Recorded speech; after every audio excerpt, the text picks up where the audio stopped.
9 مہینے کے بعد کم سے کم 1.5 سال اس نے ضرور اس بچے کو دودھ پلایا ہوگا، یا 2 سال جو شریعت نے کہا ہے بچہ پیدا ہونے کے بعد زیادہ سے زیادہ تم اپنے بچے کو 2 سال تک دودھ پلا سکتے ہو، 2 سال کے بعد بچے کو ماں کا دودھ پلانے کی اجازت نہیں ہوگی الا یہ کہ کوئی بڑا مفتی اور راسخ ڈاکٹر تم کو اجازت دے۔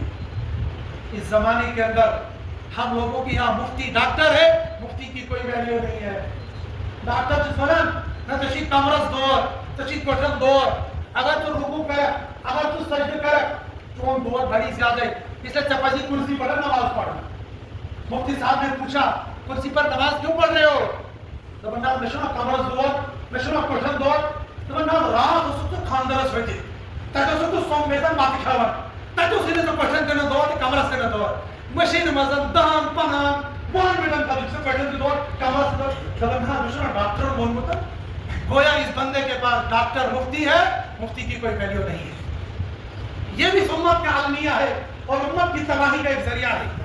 ہم نے جس سے مسئلہ پوچھنا تھا اس سے مسئلہ پوچھا نہیں، اور جس سے پوچھنا نہیں تھا اس سے ہم نے مسئلہ پوچھ لیا۔ اگر اسی لیے میں نے کہا راسخ ڈاکٹر ہو، ڈاکٹر اللہ نے تم کو ایک بہت بڑی نعمت دی ہے، لیکن اگر اس ڈاکٹری کا تم نے غلط استعمال کیا براہ راست بغیر حساب کتاب جہنم میں جاؤ گے۔ اور اس وقت کتنے مسلمان ڈاکٹر جو قاتل ہیں یا قتل کے داعی ہیں، رحم مادر میں بچوں کو قتل کر دیتے ہیں، یا رحم مادر سے نکلنے کے فوراً بعد بچوں کو قتل کرواتے ہیں۔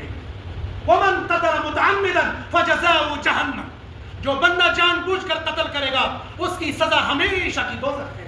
ہم سمجھتے ہیں جو تلوار سے قتل کرتا ہے وہی قاتل ہے، جو گولی مارے گا وہی قاتل ہے، جو زہر پلائے گا وہی قاتل ہے۔ جو تو ہسپتال میں بیٹھا ہوا، جو تو کلینک میں بیٹھا ہوا یہ پوائزن دے رہا ہے، بچے کو گرا دو ورنہ پریشانی ہو جائے گی، کیا تجھے یہ اتھارٹی ہے پوائزن دینے کی؟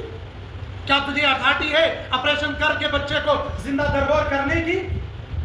اگر اللہ نے کوئی ہنر دیا ہے، اللہ نے کوئی فن دیا ہے، اللہ نے کوئی حکمت دی ہے، اس حکمت کو اگر اللہ کے حکم اور نبی صلی اللہ علیہ وسلم کے طرز کے مطابق استعمال نہیں کرے گا، ساری زندگی خدمت خلق کر کے براہ راست دوزخ میں جائے گا۔ اس کے لیے دین سیکھنا ضروری ہے۔